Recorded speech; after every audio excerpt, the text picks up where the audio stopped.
exhibition named Holy Flux has invited 13 artists from around the region for considering what we call rituals of deconstruction. So deconstruction is a term that's usually used for when we look at traditional spaces of sacredness and question their sacredness. So I think what we call sacredness in the modern world has many meanings and avenues, not its traditional meaning.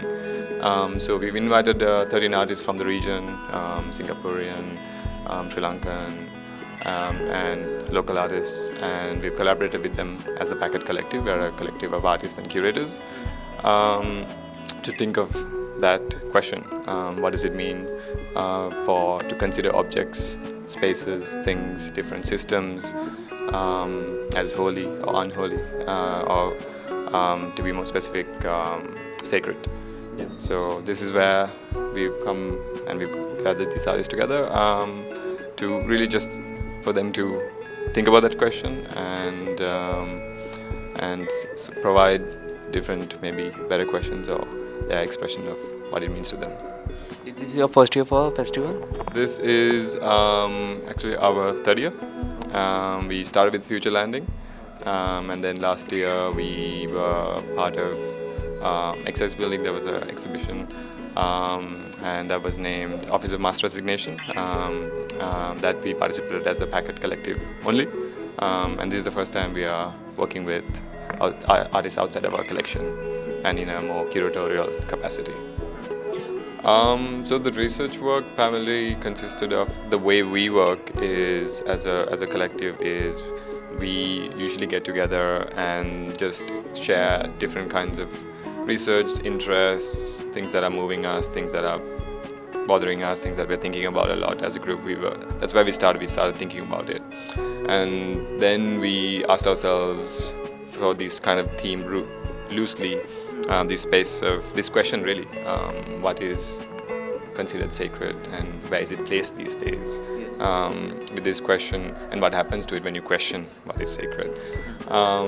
We then kind of went back and we thought about artists that we're really interested in, that we're big fans of, or we worked with, that engage in this space, but we also as a collective just become our practice to approach things from a certain voice, from a certain specific background.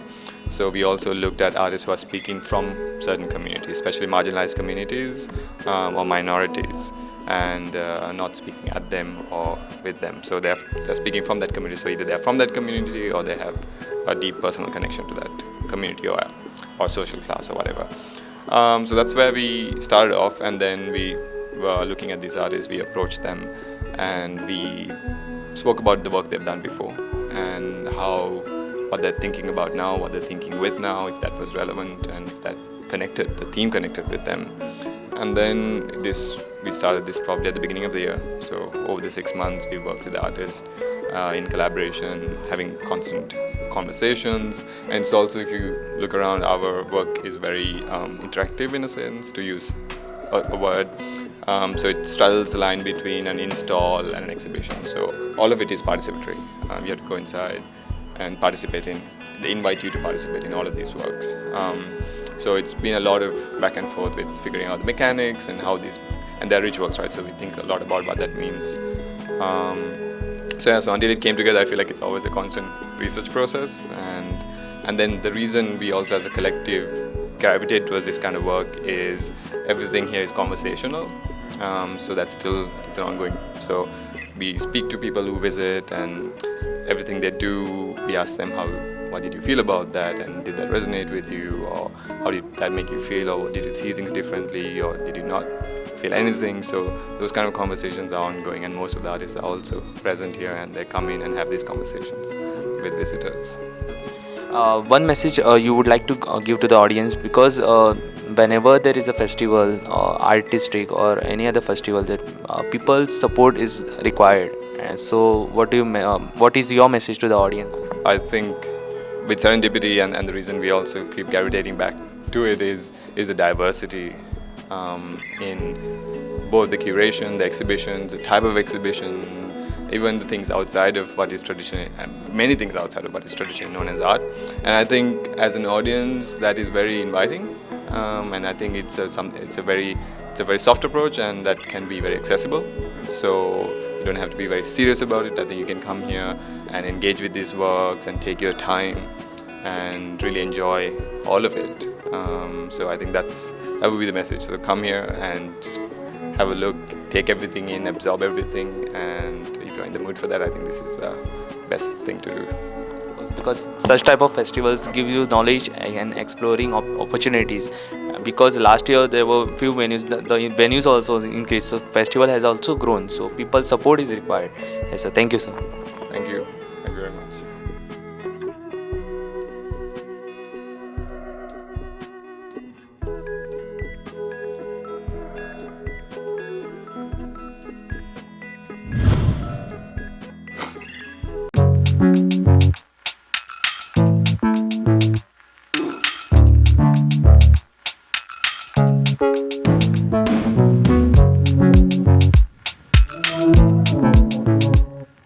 Blue Carbon is co-curated by Ravi Agarwal and myself. What the idea of Blue Carbon is one of looking at oceans and seas and marine ecology also as carbon sinks. So it is a very important part of the discussion on carbon and climate change that we are having around us, to understand that carbon is a part of the larger ecosystem and that there are various living and non-living creatures, but also animals and plant creatures that have a very important role to play in the processing of carbon and the release as well as sequestration of carbon.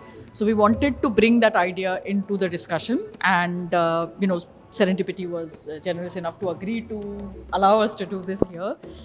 This also comes on the back of another show that Ravi and I are co-curating again. The show is called Carbon. It's more in the form of a research festival, and we are holding that at Science Gallery, Bengaluru. In fact, it's the inaugural show in our new purpose-built building complex in Bangalore, and scheduled to open early next year. So this is your first time for Serendipity? No, it's many times. I think it's the fourth time. So how have you seen the Serendipity Art Festival growing over the years? Well, the number of venues has increased, and the variety of works has increased. You have different kinds of crafts and arts coming in. So while the original categories are still there, there are also lots of new categories. And I think more and more practitioners are coming in, and I think people are getting to know about Serendipity as a very important place. Such type of festivals are a platform for the artist to showcase their talent. What do you have to say about it? The platform from the artists to show the talent is also the platform for the arts and culture to show what they are. So through the artists and through the creative engagements, people get a better idea how involved, without realizing it, that they're all around us, I think. So it brings home a public which is not necessarily a gallery or museum public, but everyday people like you and me who will come and see, and children come, and people from the streets come. And so it's addressed to people as a whole, not only to a particular audience. That's very special about Serendipity. Choosing a subject that is related to environment and also carbon, so how the thought came to the mind? So, to follow up on what Ravi said, at the end of the day, arts and culture is also a social activity. It is a creative expression of our desires, our aspirations, our relationship with things around us. And climate change is today's biggest concern. It's something that we all need to contend, all need to address. And what makes it both interesting but also important to bring scientific knowledge into it is because this is not a problem that can be understood or addressed without re-examining what is our relationship to knowledge production, or what is our relationship to research as it happens in laboratories or institutions where we in a way consider ourselves at a distance. So while Serendipity reduces the distance between, say, art and the public, what we should also probably want to do is to reduce that distance between research and the public. And then when the two come together in a way as two creative enterprises, right? Like two, science is is a life of a mind in a particular way, art is a life of a mind in a particular way. And when we find a convergence there, it is possible to engage with critical inquiry in an aesthetically grounded manner, but also something that, you know, at the end of the day speaks to us as human beings, where you know, when you walk into a room of this kind, for example, the sound affects you, the visuals affect you, the ambience affects you, exactly. And then what you have is an experience, and through that experience you find a way to question why blue carbon, just like you asked, right? What is it? Why carbon? What does it have to do with creativity? What does it have to do with art? What does it have to do with me? And hopefully what we do, and this is something, in fact, Dorothea, Ravi's partner, and we were discussing in the morning, is that at the end of the day, what you want to do with a festival of this kind, or with an institution like the one, you know, I work with, is to open doors. Open as many doors as possible, so that we as citizens, we as a collectivity, or, you know, our humanity, can find our way to explore that relationship with nature and with art, and hopefully solve questions or address questions that are burning for us, or that, you know, bother us, or that hurt us in some way. It affects us, exactly.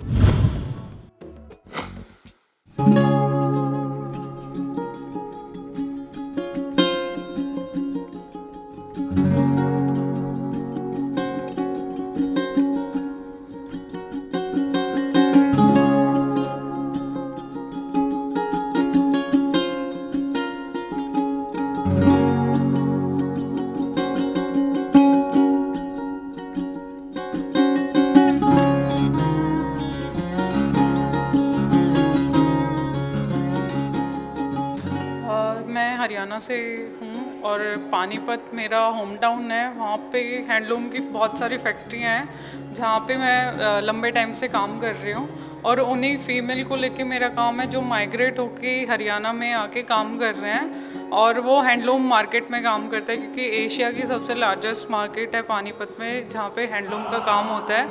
और लगभग वहाँ की जो female workers हैं उनसे मैं मिलती रहती हूँ, उनसे मेरी डिस्कशन होता है और how to work in this particular situations. तो जो वहाँ की फीमेल्स हैं उनकी सिचुएशन क्या है, वो कैसे वहाँ पे काम कर रही हैं, ये मेरा काम वहाँ की एक फ़ीमेल जो कि सर के ऊपर 70 से 80 किलो वज़न लेके चलती है, क्योंकि उनको जो काम वो करती हैं वो किलो के हिसाब से काटने का काम करती हैं कपड़े का, क्योंकि जो वूल है उसका रीसाइकिल होकर दोबारा थ्रेड बनने के लिए यूज़ होता है। तो इसी प्रोसेस को लेके कैसे एक कपड़ा दोबारा से थ्रेड बनता है और उसके पीछे की क्या स्टोरी है, और जो फीमेल लेबर है उसकी क्या स्टोरी है, उसी को लेके ये पूरा प्रोजेक्ट है मेरा। कितना समय लगा मैम आपको उस पूरा डेटा कलेक्ट करने? लगभग 2 साल से मैं इस प्रोजेक्ट पे काम कर रही हूँ, और इसमें मोस्टली टाइम को मैंने रिप्रेजेंट किया है कि कैसे वो पूरा दिन अपना घर का तो काम करके आती हैं और साथ में आके कैसे वो फैक्ट्री में काम कर रहे हैं। तो उन दोनों की लाइफ को मिला के मैंने ये पूरा प्रोजेक्ट बनाया है। इसमें क्या क्या मटेरियल मैम यूज़ किए हैं?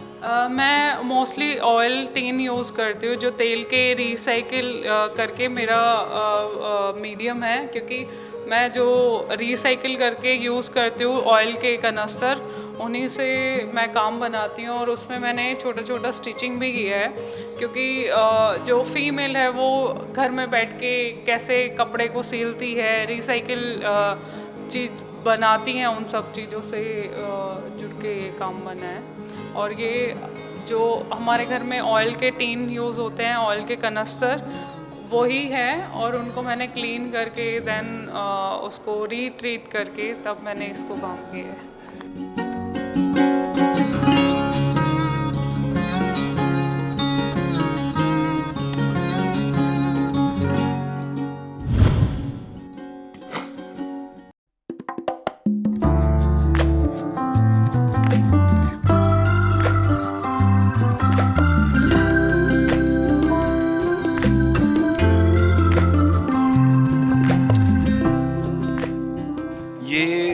जो काम मैंने किया है, मैं कश्मीर में बिलोंग करता हूँ। कश्मीर से मैंने लोगों से बात करके उनके सपने डॉक्यूमेंट किए और आर्काइव कर रहा हूँ उनको। ये कुछ सपने उनमें से हैं जो वो नींद में देखते हैं, तो उन्हीं का कुछ फिजिकल फॉर्म है, कुछ लाइट के फॉर्म में, कुछ वीडियो के फॉर्म में। तो ये कितना समय लगा सर सब डेटा इकट्ठा करने में आपको? मैंने अराउंड 2019 के बाद शुरू किया है, तो it's been couple of years, पर ये इसका भी पहला इटरेशन है। It will grow more and there are more things coming out of this project. You have been before for the Serendipity Arts Festival? I have come couple of times before, but like participating in Goa is my first time.